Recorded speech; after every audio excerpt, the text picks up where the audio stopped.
Hindi ba po dapat isipin natin yung Romanov ay tungkol sa threat na pumapasok sa mga pamilya na mga namumuno dito sa ating bayan na lumalaban sa komunista. Komunista po ako Gusto ko lamang pong alamin ninyo. Yes, sir. May mensahe ang aktres na si Angel Locsin sa dating katrabaho na si Senador Robin Padilla matapos tawagin ng senador ang sarili na komunista sa kasagsagan ng impeachment trial. Saad ni Angel ay sa panahong magkasama sila ni Robin ay madalas umano nitong ikwento noon na namundok siya at nag-armas para ipaglaban ang bayan. Ibinahagi rin ni Angel na sa naging pahayag ng senador ay natuwa umano siya dahil kahit papaano ay nagpakatotoo ito sa kanyang naging pahayag. Anya, nung mga panahong magkasama tayo, madalas mong ikwento yung panahon na namundok ka at nag-armas para ipaglaban ang bayan. Sabi mo pa nga, dinadalaw ka ng ex mo sa bundok. Sa statement mo na to, kahit papaano, natuwa akong makita ulit yung dating Robin Padilla na nakilala ko. At least, honest ka ngayon, kuya. Matapos nito ay nag-iwan si Angel ang tanong kay Robin kung nasaan ito sa panahong siya ay nakatanggap ng red tagging kahit alam umano ni Robin na hindi ito totoo.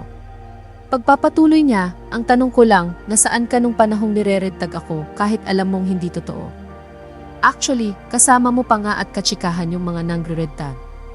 Naghugas kamay at pumikit sa katotohanan. Kinwestiyon din niya ang posisyon ni Padilla pagdating kay Apollo Kibuloy at sa China. Isa sa mga pinakamalaking dahilan kung bakit ka binoto ng maraming Pilipino ay dahil inasahan nilang magiging matapang kang boses para sa mga kapatid nating Muslim. Pero bakit parang mas ipinaglalaban mo pa si Kibuloy? Naniniwala ka ba talaga na siya ang appointed son of God? Isa ka sa pinakamakabayang taong nakilala. Ikaw si Andres Bonifacio. Kaya nakakalungkot pag nakakabasa ako ng stand mo pagdating sa China. Hindi ito ang Robin Padilla na nakilala at hinangaan ko. Kahit paano, alam kong halos pareho tayong landas na dinaanan. Galing sa hirap, nagtrabaho ng maaga, tinangkilik at nakapagpasaya ng mga tao. Ang utang na loob natin ay sa ating Diyos at sa lahat ng Pilipino, hindi lamang sa isang tao. Tama na, kuya. Gising na. Hindi pa huli ang lahat, Robin Hood Padilla. Sa ngayon ay wala pang reaksyon ang senador sa naging pahayag na ito ni Angel Locsin.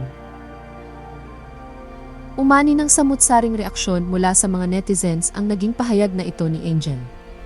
Saad ng ilang netizens na nagkomento, minsan kahit pag-aano mo ka-close ang isang tao, may sarili pa rin yan freedom na mamili kung ano ang gusto niya suportahan at tulungan. Kaya respetuhin mo yon dapat gaya ng pagrespeto niya sa'yo sa pagiging kakamping mo. At wag mo questionin ang kung ano ang gusto niya gawin, kita pa rin man hanggang ngayon ang pagtulong at support niya sa mga Muslim, kaya may kanya-kanya kayong reason. Isa ka dyan sa kaibigan niya pero need mo pa rin respetuhin ang kung sino ang kanyang suportahan. Now this is how you use your platform.